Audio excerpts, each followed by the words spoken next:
सम्मान्य हेमा जी और इस सभागार में एकत्रित आए हुए सभी धर्मेंद्र जी के प्रशंसकगण, आज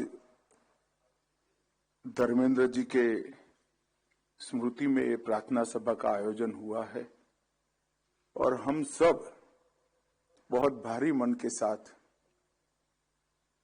उनके चिर शांति के लिए यहाँ प्रभु को प्रार्थना करते हैं।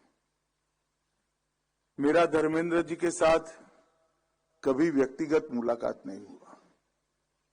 मैं पार्टी का अध्यक्ष था तब जब हेमा जी मथुरा से 14 में चुनाव लड़ रही थी, तब उनका फोन आया था कि वो एक पत्र भेज दे रहे हैं, वो पत्र मोदी जी जब प्रचार में जाए तब पढ़ लिया जाए तो उनको अच्छा लगेगा। उनका स्वास्थ्य उनको परमिट नहीं करता है कि धूल और इस प्रकार के वातावरण में वो आकर हेमा जी के लिए प्रचार करें, मगर जिस प्रकार की चिंता वो फोन पर बात कर रहे थे वो एक फॉर्मेलिटी नहीं थी। हेमा जी चुन कर आए, हेमा जी अच्छे वोट के लिए चुन कर आए, इसका कंसर्न, इसके लिए पूरी चिंता उनकी एक छोटी सी बात में मैं स्पर्श कर सकता था। मित्रों, धर्मेंद्र जी को 97 में life time achievement award film fair का मिला और 12 में पद्म भूषण भी मिला। 60 साल लंबा कैरियर, किसी भी फील्ड में अगर कोई व्यक्ति दाग के बगैर पारित करता है तो इसका मतलब है ये साफ दिल इंसान है।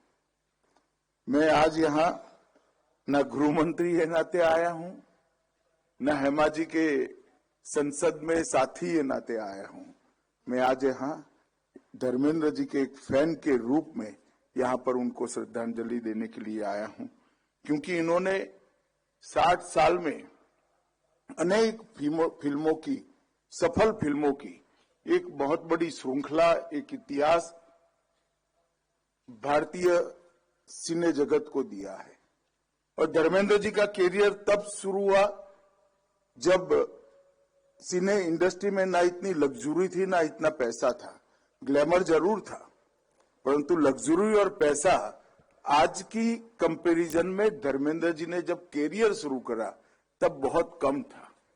कई प्रकार की फिल्मों में अथाह परिश्रम कर जिस बैकग्राउंड से वो आते थे, मुंबई की फिल्म इंडस्ट्री में पैर जमाना किसी के लिए भी बहुत बड़ी दिक्कत की बात होती है।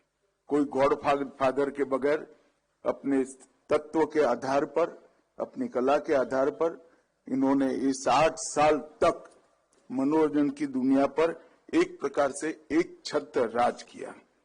कई अवार्ड विनिंग फिल्में दी, शोले, मेरा गांव मेरा देश, यादों की बारात, फूल और पत्थर, धर्मवीर, हर जगह उन्होंने जो रोल निभाए, गुस्से के साथ अव्यवस्था के खिलाफ लड़ने वाले व्यक्ति के रोल निभाए और युवाओं ने, और विशेषकर अन्याय को झेलते हुए युवाओं में वो अपना एक प्रकार से प्रतिनिधि बन गए। मगर किसी ने चुपके सीता और गीता और चाचा भतीजा देखा होगा तो उनके कितने बड़े कलाकार थे उसका आपको अंदाज लग जाएगा। जो व्यक्ति 16 में इस प्रकार का रोल कर सकता है और वो ही चुपके में फिल्म समाप्त हो जाए तब हमें लगे कि अरे फिल्म समाप्त हो गया, इस प्रकार का रोल भी इतनी ही साहसिकता से करता है। ये उनकी कला में कितनी गहरी रुचि थी और कितने महान कलाकार थे वो बताते हैं। मित्रों, मैंने हकीकत, सत्यगाम, बंटवारा और आंखें चारों फिल्मों को देखा है। धर्म जी की कई फिल्में मैंने देखी हैं, मगर ये चारों फिल्में एक प्रकार से देशभक्ति से जुड़ी हुई फिल्म थी। और जब कोई भी कलाकार रोल करता है, कितना भी कुशल हो, कितना भी महान कलाकार हो, आपको मालूम पड़ता है कि ये रोल कर रहा है, ये मालूम पड़ ही जाता है। वो पात्र के बहुत नजदीक पहुंच जाता है, मगर पात्र नहीं बन सकता है। वो फिल्म का एक रोल कर रहा है, वो मालूम पड़ता है।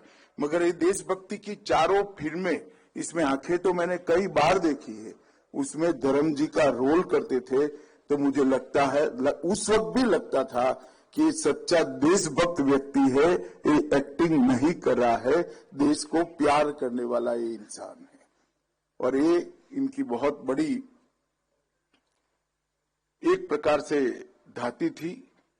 एक भी फिल्म में बहुत बड़ा किसान का बेटा का रोल न करने के बावजूद पूरी दुनिया को मालूम है कि धर्म जी किसान के बेटे थे और धरती को बहुत प्यार करते थे, अपने व्यवहार से, अपने वाणी से, और जो बोलते थे और करते थे इसके बीच में कोई अंतर न होने के कारण एक सरल हृदय के अच्छे इंसान की छवि उन्होंने बनाई।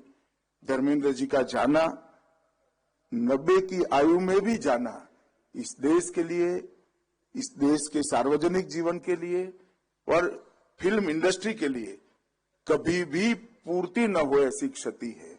और एक रिक्तता धर्मेंद्र जी के जाने से यहाँ पर खड़ी हुई है। हम और तो कुछ कर नहीं सकते, ईश्वर का जो इच्छा होता है वो ही अंतिम होता है। वास्तविकता है कि आज धर्म जी हम सबके बीच में नहीं है। मैं ईश्वर को प्रार्थना करता हूं कि महान आत्मा को, ये महान कलाकार को चीर शांति दे और इनके करोड़ों प्रशंसकों को भी सालों तक धर्मेंद्र जी की पुरानी फिल्में देखकर एक प्रकार से सांत्वना मिल पाएगी, इसका मुझे भरोसा है। हेमा जी और उनके सभी परिजनों को मैं हृदय पूर्वक सांत्वना देना चाहता हूं। आपका जो घाटा है, आपके जीवन में जो कमी बननी है, वो कोई पूरी नहीं कर सकता। मगर महान व्यक्ति जब जाता है और आप उसके परिजन होते हो तो अपने आप आपका परिवार 4, 5, 6 लोगों का नहीं रह जाता, करोड़ों लोगों का रह जाता है। और मैं मानता हूं ये धर्मेंद्र जी की महानता ही आज करोड़ों लोगों के परिवार को, उनके परिवार के साथ भी जुड़ी हुई है। फिर से एक बार ये महान कलाकार को ईश्वर चीर शांति दे, महान आत्मा को ईश्वर चीर शांति दे, ऐसी प्रार्थना कर मेरी वाणी को विराम देता हूं। वंदे मातरम।